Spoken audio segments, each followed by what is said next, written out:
اور یقینی طور پر ایک بڑا شہر جو ہے اس کی سیاست. لیکن یہاں پر اگر پنجاب کی بات کی جائے تو نجم صاحب لاہور کی سیاست بڑی اہم ہے. آپ گئے, عوام میں گئے, آپ کے ہم پروگرامز دیکھتے ہیں, اور کیا کہتی ہے عوام کی پلس, کیا کہتی ہے, کس طرف جھکاؤ ہے؟ دیکھیں, پاکستان تحریک انصاف کے دوستوں سے میں ملتا ہوں تو وہ مجھے بتاتے ہیں کہ 8 فروری کو اچانک کہیں سے ان کے بہت سارے ووٹر نکلیں گے, اور وہ بالکل جیسے میں ہدایات بھی سن رہا تھا کہ آپ نے مسلم لیگ نون کی گاڑی میں بیٹھ جانا ہے, آپ کو بریانی آفر کرے, بریانی کھا لینی ہے, وہ آپ سے کوئی پوچھے کہ آپ نے کس کو ووٹ دینا ہے تو آپ نے فوراً نعرہ لگا دینا ہے, میاں دے نعرے وجن گئے تھے, میاں آن, تو آپ نے یہ کہنا ہے اور اندر جا کے آپ نے بلے پہ ووٹ ٹھپا لگا دینا ہے. اب مجھے نہیں سمجھ آ رہی اور مجھے نہیں پتا کہ یہ اتنا بڑی تعداد میں جو پی ٹی آئی کا ووٹر ہے وہ نکل آئے گا اس صورت میں کہ جب آپ کی کمپین کوئی نہیں ہے, جب آپ کا پورے حلقے میں ہمیں جھنڈے نظر نہیں آتے. 1-2 جو ہے حلقوں کے علاوہ سلمان اکرم راجہ کے میں نے دیکھے تھے, یا مریم نواز کے مقابلے میں عباد فاروق کے جو بھائی ہیں شہزاد فاروق, ان کے میں نے دیکھے. مجھے آپ کے جلسے نظر نہیں آتے, آپ کی کمپین نظر نہیں آتی, آپ مجھے کہیں نظر نہیں آتے, کام کرتے ہوئے نظر نہیں آتے, صرف سوشل میڈیا کی بنیاد پہ. اور میں آپ کو بڑی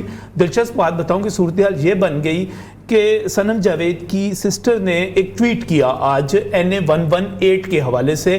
انہوں نے کہا کہ ہمیں وہاں پر پولنگ ایجنٹ چاہیے اور فوری طور پہ رابطہ کریں اور اس ٹویٹ کو وائرل کر دیں. مجھے بتائیں کہ اگر آپ کو پولنگ ایجنٹ لینے کے لیے سوشل میڈیا کا سہارا لینا پڑ رہا ہے تو آپ ووٹر کہاں سے لے کے آئیں گے؟ لاہور میں جو 2 حلقے ہیں وہ وہاں پہ مجھے کچھ تھوڑی سی گہما گہمی مقابلہ نظر آتا ہے. ایک تو بلاول نے یہاں پر ایک میدان لگا لیا ہے آپ سچے جھوٹے الزامات کے پیسے خریدنے کے, یا جناب 60,000 سے زیادہ وہاں پر مسیح ووٹ ہے اس کی جو بھی آپ اس کی پلس مائنس کر لیں, وہاں پر عطا تارڑ کا اور ان کا مقابلہ ہے. اب وہاں پر بھی ایک صورتحال بڑی دلچسپ ہے. وہاں پہ ظہیر عباس کھوکھر ہیں پاکستان تحریک انصاف کے. اب مقابلہ ہونا ہے پرو نواز اور اینٹی نواز ووٹ کا.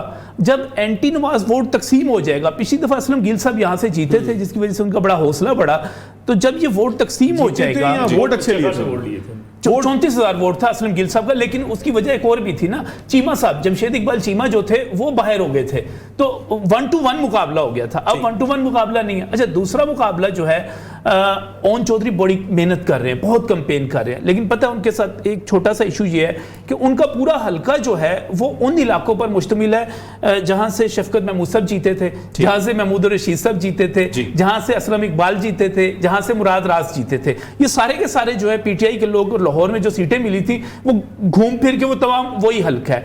اون محنت کر رہے ہیں. سلمان اکرم جو ہے وہ بھی اس کے مقابلے پہ ہمیں کمپین کرتے ہوئے چیزوں میں نظر آتے ہیں.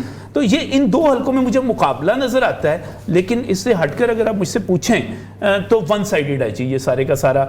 مسلم لیگ نون کلیئر نظر آ رہی ہے مقابلے پہ اس وقت. کچھ پورے شہر میں نہ مجھے بینرز نظر آتے ہیں, نہ مجھے تو رانا مشہود ملے, سردار ایاز صادق ملے, روہیل اصغر ملے, جو بندہ ملتا گیا. میں نے کہا یار آپ کو مزہ آ رہا ہے اس چیز کا. خواجہ عمران نذیر کو پیچھا, لاہور کے جنرل سیکرٹری, میں نے کہا یار تم ایک پولیٹیکل ورکر ہو, تمہیں مزہ آ رہا ہے اس قسم کے الیکشن کا کہ مقابلے پہ کچھ ہے ہی نہیں. یعنی معاملہ سارا ون سائیڈ. اور تو سندھ میں خورشید شاہ نے بھی یہی کہا, اس نے کہا مزہ نہیں آ رہا اس طرح کیمپین میں. حالانکہ سائیں خورشید شاہ جو ہے وہ ہمیشہ سے ون سائیڈ. حالانکہ ویسے خورشید شاہ صاحب کو اور خواجہ عمران نذیر صاحب کو اندر سے بڑا مزہ آ رہا ہے. کا سلسلہ جاری رکھیں گے ایک بریک کے بعد.